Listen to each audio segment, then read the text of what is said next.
अस्सलाम वालेकुम my YouTube family, welcome back to my channel and welcome to the another new vlog. क्या हाल है आप सभी की? उम्मीद करती हूँ आप सब खैरियत से होंगे, मज़े में होंगे और खुशबाश होंगे। अल्हम्दुलिल्लाह हम भी ठीक है। तो जी आज के ब्लॉग में मैं शेयर कर रही हूँ मेरे घर की डीप क्लीनिंग।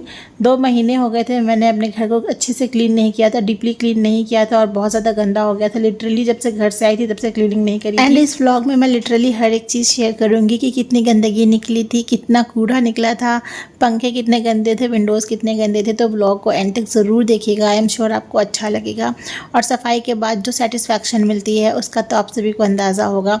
तो चलिए करते हैं ब्लॉग को स्टार्ट, लेकिन उससे पहले जो लोग नए हैं प्लीज़ चैनल को सब्सक्राइब कर दीजिएगा, वीडियो पसंद आए तो लाइक कर दीजिएगा। तो हमारा सफाई अभियान स्टार्ट करने के पहले मैंने जो दूसरा वाला कमरा था उसके जो फर्श पे मैट्रेस बिछा हुआ था, कालीन बिछा हुआ था, उसको उठा करके मैंने बालकनी में डाल दिया था ताकि अच्छे से इसमें हवा लग जाएगी।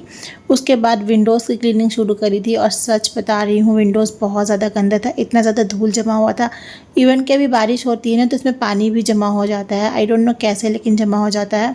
और विंडो तो इतनी ज़्यादा काली काली सी दिखती थी ना, धूल इस पर इतनी ज़्यादा जम गई थी। तो इसके लिए मैंने सबसे पहले एक पेंट वाला ब्रश उठाया और उससे एक एक कोने की अच्छे से क्लीनिंग करी। फिर मैंने कॉलिन से भी साफ़ किया था और सच में जितना ब्लैक ये दिख रहा था ना, अभी यहाँ पर कुछ भी नहीं दिख रहा क्योंकि आधे से ज़्यादा सफाई मैं कर चुकी थी। फिर ये बहुत अच्छे से साफ़ हो गया था। वैसे तो मैं ना हर एक महीने पर अच्छे से घर की डीप क्लीनिंग कर लिया करती थी, लेकिन इस बार टाइम थोड़ा ज़्यादा लग गया मुझे। 2 महीने हो गए, बिल्कुल भी मौका नहीं मिल रहा था कि मैं अच्छे से साफ़ कर पाऊँ। अकेले तो बिल्कुल पॉसिबल नहीं होता और मुझे बहुत बुरा भी लगता था देख देख कर कि मैं क्यों नहीं साफ़ कर पा रही हूँ। और मेरी तरह कई ऐसे लोग हैं जो बहुत ज़्यादा गिल्टी फील करते हैं घर अगर गंदा हो जाता है तो। लेकिन मैंने एक चीज़ रियलाइज़ की है कि it's okay not to feel guilty, क्योंकि हम अगर आज नहीं साफ़ कर पा रहे हैं तो हम कल कर लेंगे, जब टाइम मिले तो हम साफ़ कर सकते हैं। तो इसमें ऐसा कोई बड़ा इशू नहीं है। एनी हाउ तो यहाँ पर मैंने ना सारे फ्लावर्स को अच्छे से वॉश कर लिया था और पानी जो है ना इतना ज़्यादा ब्लैक हो गया था, वाइट फ्लावर्स पूरे ब्लैक ब्लैक से हो रहे थे धूल से और पत्ते एकदम चिपचिपे से हो गए थे और वास वगैरह जो भी है पॉट्स सबको मैंने अच्छे से धुल दिया था। उसके बाद फिर मैं चली गई थी कमरे में कबर्ड की सेटिंग करने। कबर्ड्स भी बहुत टाइम से मैंने नहीं ठीक किया था, इसी वजह से कबर्ड का भी बुरा हाल था, एकदम अनऑर्गेनाइज्ड वे में सारी चीज़ें पड़ी हुई थी इसके अंदर। तो मैं ना क्या करती हूँ, जब भी कबर्ड्स की क्लीनिंग करती हूँ तो साइबा के कुछ पुराने छोटे कपड़े निकलते ही निकलते जिनको मैं छांटती हूँ, या मेरे होते हैं, हस्बैंड के होते हैं। तो इसलिए ये सारे काम ना मैं मंथली बेसिस पे करती रहती हूँ। और आज मैंने सोचा कि मैं जब पूरी डीप क्लीनिंग कर रही हूँ तो क्यों ना कबर्ड की भी क्लीनिंग करके उसमें से भी जो निकालने वाली चीज़ें वो निकाल दूँ। तो साइबा के पहले तो जो अच्छे कपड़े थे उनको मैंने एक जगह पे रखा और जितने छोटे हो चुके थे, फेड हो गया था कलर, उनको मैंने साइड पे कर लिया। और ये वाला जो कबर्ड है ना फर्स्ट वाला, इसमें सिर्फ मेरे और साइबा के कपड़े होते हैं। इसमें 3 शेल्फ है जिसमें से मिडिल वाला साइबा का है एंड फर्स्ट एंड लास्ट वाला मेरा है। तो साइबा वाला सेट करने के बाद फिर मैंने सोचा कि अपना भी कर लेती हूँ अच्छे से, जो भी निकालना है। पुराने हो गए हैं सूट्स, उनको हटा देती हूँ। कई सूट मेरे इतने पुराने हो गए कि फट गए हैं, कई का कलर फेड हो गया है, लेकिन अभी तक मैं उनको पहनती होती थी क्योंकि पुराने कपड़े में मुझे ज़्यादा सुकून मिलता है गर्मियों के टाइम में। भले ही मेरे पास जितने भी अच्छे सूट्स हों लेकिन घर में मैं बिल्कुल नहीं पहन पाती हूँ, घर में मुझे एकदम पुराने पुराने ही अच्छे लगते हैं। तो अब टाइम आ गया था कि इन सब को बिल्कुल साइड कर दिया जाए, तो मैंने सबको साइड करके अरेंज कर लिया था और फाइनली ये वाला कबर्ड पूरा अच्छे से हो चुका था set. In the mean while मेरे हस्बैंड बाहर आ गए थे बालकनी में ना क्लीनिंग करने के लिए, क्योंकि यहाँ पर ना परिंदों ने काफ़ी टाइम से घोंसले बनाए हुए थे। पहले तो मैं उनको हटाने नहीं देती थी, वो बहुत टाइम से बोलते थे कि हटा दो, लेकिन मैं हटाने नहीं देती थी कि नहीं इनका घर है, रहने दीजिए इनको यहीं पर। लेकिन इस बार तो थोड़ा एक्सट्रीम हो गया था, इन्होंने ना अंडे दिए हुए थे और अंडे नीचे गिर के फूट चुके थे। तो बोला इन्होंने कि नहीं अब तो भाई हटाना पड़ेगा, बहुत ज़्यादा गंदगी मचा रखी है इन्होंने। नीचे तो आपने देखा ही कंडीशन घोंसले वगैरह का, तो बस इन्होंने हटा करके यहाँ की अच्छे से सफाई कर दी। और मैं इधर दूसरा वाला कबर्ड सेट कर रही थी। इसमें भी 3 शेल्फ है जिसमें मिडिल वाले में मेरे हस्बैंड के कपड़े होते हैं और ऊपर वाले में कुछ एक्स्ट्रा कर्टन्स वगैरह रहता है एंड नीचे बेडशीट्स हो गई या फिर कंबल वगैरह। तो मैं यहाँ पर इनको सेट करने लग गई थी। और यहाँ पर ना एक तो दीमक बहुत ज़्यादा लगता है, इतना ज़्यादा दिमाग ख़राब किया हुआ है इस दीमक ने ना।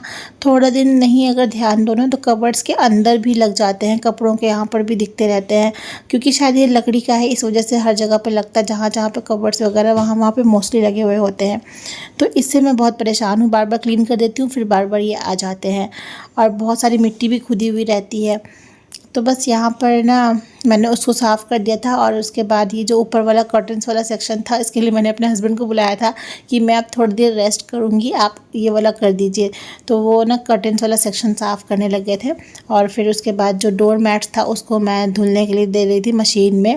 तब तक ये धुल जाएंगे और सूख जाएंगे इतनी देर में, तो बाकी की घर की भी सफाई हो जाएगी। तो इसको मैंने आकर के आराम से मशीन में रख दिया था। और मेरे हस्बैंड ने मशीन का थोड़ा सा डायरेक्शन भी चेंज कर दिया। और अब हम चलते हैं हमारे दूसरे काम की तरफ। तो यहाँ पर ना मेरे हस्बैंड जो है पेपर टेप लगा रहे थे लकड़ियों पर, क्योंकि ये लकड़ियाँ बहुत ज़्यादा खोखली हो चुकी हैं। लगता है काफ़ी पुराना फ्लैट है या पता नहीं क्या। तो ये इतनी ज़्यादा खोखली हो गई ना कि ज़रा सा हाथ लगाओ और ये टूट के सारी लकड़ियाँ गिरने लगती थी छोटे छोटे टुकड़ों में। और साहिबा भी ऐसे आती थी ना, हाथ रखती थी तो सारी लकड़ियाँ गिरती थी और साहिबा उसको उठाकर खाने लग जाती थी। तो ये बहुत ज़्यादा डेंजरस होता जा रहा था। और इसको ना बेसिकली साहिबा प्रूफ कर दिया गया है, इन्होंने इसको अच्छे से पेपर टेप से कवर कर दिया है। अब तो एक तरफ ना ये पेपर टेप लगा रहे थे और दूसरी तरफ मैं कबर्ड के अंदर की क्लीनिंग कर रही थी, ब्रश से पूरा क्लीन करके और सारी चीज़ों को अच्छे से मैंने सेट कर दिया। फिर हमने एक छोटा सा आइसक्रीम ब्रेक लिया था। ये आइसक्रीम मेरी अम्मी ने भिजवाया था, एक दिन पहले भिजवाया था रात में। तो रात में तो मैंने नहीं खाया था आइसक्रीम, और फिर हमने इस वक्त खाया। काम के बीच में छोटा मोटा ब्रेक लेकर के ये सारी चीज़ें खाओ तो बहुत मज़ा आता है खाने में। और इधर इन बाप बेटी की मस्ती चल रही थी। तो ये ट्रॉली निकाला गया है ताकि जो पुराने कपड़े मैंने जैसा बोला निकालती हूँ मैं, उसको इसमें रख दिया हमने। कभी कोई आते हैं एनजीओ वगैरह से ना, तो हम उसको दे दिया करते हैं, जो अच्छे होते हैं वो, और जो फेंकने वाले होते हैं फिर वो तो हटा देते हैं। इस इंटायर क्लीनिंग प्रोसेस में साहिबा हमारे साथ ही रही थी। उसको मैंने बहुत ट्राई किया सुलाने का, लेकिन वो सोई नहीं, उठ ही रही थी। तो बीच बीच में मैं उसको खिला पिला रही थी और फिर वो हमारे साथ ही रहती थी। और यहाँ पर जो डोरमैट्स धोए थे मैंने, उसको भी मैंने सूखने के लिए टांग दिया था। उसके बाद मेरे हस्बैंड अब कमरे में आ गए थे ना फ़ैन क्लीन करने, तो मैं सारे पिलोज़ वगैरह बाहर ला करके रख दी थी। और आप देखिए कितना ज़्यादा गंदा है ये फ़ैन में, इतनी मोटी सी धूल की परत जमी हुई थी। इसी वजह से फ़ैन की स्पीड एकदम कम हो गई थी, बहुत स्लो चलने लग गया था। तभी हमने डिसाइड किया था कि अब इस घर में सफाई की ज़रूरत हो गई है, तो अब बिल्कुल भी टालना नहीं है इस चीज़ को। और फ़ैन क्लीनिंग जो होती है वो मेरे हस्बैंड ही करते हैं, क्योंकि मैं पहुंच नहीं पाती हूँ ऊपर, तो इसलिए वही हमेशा करते हैं। तो जब तक वो फ़ैन्स क्लीन कर रहे थे, मैं आ गई थी लिविंग एरिया में यहाँ की विंडोज़ वगैरह क्लीन करने के लिए। तो यहाँ पर भी बहुत ज़्यादा धूल जमी हुई थी, तो मैंने पहले झाड़ू से इसको अच्छे से साफ़ कर लिया था। उसके बाद जो भी जाले वगैरह होते हैं वो भी मुझे निकालने थे, तो अच्छे से पूरे डोर्स की और विंडोज़ की सबकी मैंने जाले निकाले और जो भी क्लीनिंग थी वो कर ली थी। और उसके बाद घर में भी बहुत ज़्यादा जाले दिखने लग गए थे मुझे जगह जगह पर, तो इनको भी मैं अच्छे से जो है ना साफ़ कर रही थी। ये सब साफ़ करने में मेहनत तो बहुत लगती है, थक भी बहुत जाते हैं, लेकिन सेटिस्फैक्शन भी बहुत ज़्यादा मिलती है। और इतना अच्छा लगता है जब साफ़ सुथरा हो जाता है, एकदम हल्का सा फील होने लगता है। तो यहाँ पर मैं साहिबा के साथ खेल रही थी, क्योंकि मेरे हस्बैंड अंदर बेड को ठीक करने लग गए थे। मेरे बेड के अंदर की क्लीनिंग हो गई थी, बस इसको वो ना सेट कर रहे थे। पहले हमने सोचा कि बेडरूम की क्लीनिंग कंप्लीट कर लेते हैं, क्योंकि बीच में साहिबा को हो सकता है नींद आ जाए तो उसको हम सुला दें। एक कमरा तो रहना चाहिए साफ़ सुथरा जिसमें वो सो सके। ऐसे तो बहुत ज़्यादा धूल था और हमने कोशिश किया था कि साहिबा हमारे साथ ना रहे, आसपास ना रहे, लेकिन वो मान नहीं रही थी, तो उसको हमें अपने साथ ही रखना पड़ रहा था। फिर मैंने पूरे ऊपर की जो बेड है ऑल ओवर अच्छे से क्लीनिंग कर दी थी, वाइप से मैंने इसको पोंछ दिया था। और ये प्यारी सी चिड़िया बाहर बैठी हुई थी, इतना अच्छा लग रहा था इनको देख करके। और अभी आप देख सकते हो यहाँ पर कितना ज़्यादा कचरा निकला है, सिर्फ एक कमरे से ये निकला है, पूरे घर की अभी झाड़ू तो हुई नहीं थी। तो बस उसके बाद डस्टिंग का काम जो है मैंने शुरू कर दिया था। एक एक चीज़ की मैं अच्छे से सफाई कर रही थी, हर कोना मैं पोंछ रही थी। कोई भी कोना मिस हो जाता है तो फिर अच्छा नहीं लगता है, फील ही नहीं होता है कि हमने डीप क्लीन किया है। तो एक्सट्रीम डीप क्लीनिंग का मतलब ही होता है कि एक एक चीज़ घर की साफ़ करी जाए। तो उधर का मैंने कंप्लीट कर लिया था, अब इधर की बारी थी। तो यहाँ पर भी सब चीज़ों को हटा करके फिर मैंने इसको अच्छे से पोंछ लिया था और एक एक करके सारी चीज़ें इस पर मैंने सेट करी थी। थोड़ा बहुत हमने जगह भी चेंज किया बाद में, क्योंकि एक जैसी चीज़ें देखते देखते हम बोर हो जाते हैं, तो थोड़ा बहुत चेंज करते रहना चाहिए। इससे ना लुक अच्छा आ जाता है और लगता भी है कि हाँ घर में कोई चेंज हुआ है और बहुत प्यारा सा लगने लगता है। तो बस यहाँ पर मैंने बास्केट में ना कुछ कार्डबोर्ड्स लगा दिए थे, ताकि डायरेक्ट जो गंदा हो बास्केट में ना गिरे। और बस सब चीज़ों को रख दिया। इसमें से भी काफ़ी चीज़ें एक्सपायर हो चुकी थी, जो मैंने फेंकी निकाल करके, और बाकी की चीज़ों को सेट कर दिया। ये वाला जो वीकेंड गया है ना, काफ़ी लंबा था, काफ़ी ज़्यादा छुट्टी मिली थी मेरे हस्बैंड को, इस वजह से हमने मिल करके ये सफाई कर भी ली थी। बेसिक कामों के लिए तो इतनी मुश्किल से साहिबा थोड़ा बहुत टाइम देती थी, तो ये सब चीज़ों के लिए तो एक अच्छा खासा टाइम चाहिए होता। तो बस जैसी अपॉर्चुनिटी मिली मैंने उसको ग्रैब किया और पूरे घर की लग गई सफाई करने में। अच्छा, अब यहाँ पर फिर से हमने एक छोटा सा ब्रेक लिया था और ये पैकेट रखा था बिस्किट का, तो बस यही हमने खाया था। पूरे दिन में बस यही सब खा कर के हम काम कर रहे थे। खाना वाना तो बन ही नहीं पाया था, वो चांस ही नहीं था बनने का। मैं कहाँ से बनाती, इतना ज़्यादा चीज़ें बिखरी हुई थी। एनीवे, तो अब आ गई थी मैं खा पी कर किचन में और यहाँ पर सब चीज़ों को मैं सेट करने लगी थी। और किचन में ज़्यादा डीप क्लीन की ज़रूरत थी नहीं, क्योंकि मैं टाइम टू टाइम किचन को करती रहती हूँ। मंथली जो ग्रॉसरी लाने जाती हूँ उससे पहले कैबिनेट्स में हर एक चीज़ में चेक कर लेती हूँ, तो उस टाइम पर कैबिनेट की क्लीनिंग हो जाती है। और नीचे बर्तनों वाला जो कैबिनेट होता है उसकी भी टाइम टू टाइम मैं क्लीनिंग करती रहती हूँ। और ये ऊपर वाला काउंटर टॉप तो कुछ दिन पहले ही मैंने सेट किया था, साफ़ किया था, तो किचन में इतना ज़्यादा मेहनत था नहीं। तो बस ऑलमोस्ट पूरे घर की सफाई हो ही गई थी। अब छोटी मोटी चीज़ें बच गई थी करने को, जैसे कि मिरर्स वगैरह क्लीन करना, टेबल की क्लीनिंग करनी, फ्रिज को साफ़ करना। फ्रिज की भी डीप क्लीनिंग मैंने कुछ दिन पहले ही करी थी, तो ज़्यादा कुछ करना नहीं था। ऊपर का उसका कवर मुझे चेंज करना था और थोड़ा बहुत कॉलिन से मैंने ना साफ़ कर दिया था। इस टाइम तक तो मैं बहुत ज़्यादा थक गई थी। बस मैं ये सोच रही थी कि जल्दी जल्दी से सब कुछ करना है, शावर लेना है, खाना है, पीना है, थोड़ा रेस्ट करूँगी। और जितना जल्दी सोचो उतना ही देर लगती है। और जब शुरू किया था सफाई करना तो बिल्कुल अंदाज़ा नहीं था कि इतना ज़्यादा गंदा निकलेगा, लेकिन बाद में जैसे जैसे गंदगी निकल रही थी वैसे वैसे देखकर हम सोच रहे थे कि भाई इतने ज़्यादा गंदे घर में हम रह रहे थे। तो बस लास्टली सारी क्लीनिंग के बाद अब कवर्स को चेंज करना था। टेबल कवर, फ्रिज कवर, सब चीज़ों को चेंज करने का टाइम आ गया था। इनको चेंज करके फिर झाड़ू शाड़ू का काम कर लिया था। और यहाँ पर देखिए कितना ज़्यादा कचरा निकला है, एक्सेप्ट किचन, ये पूरे घर का कचरा है इतना ज़्यादा।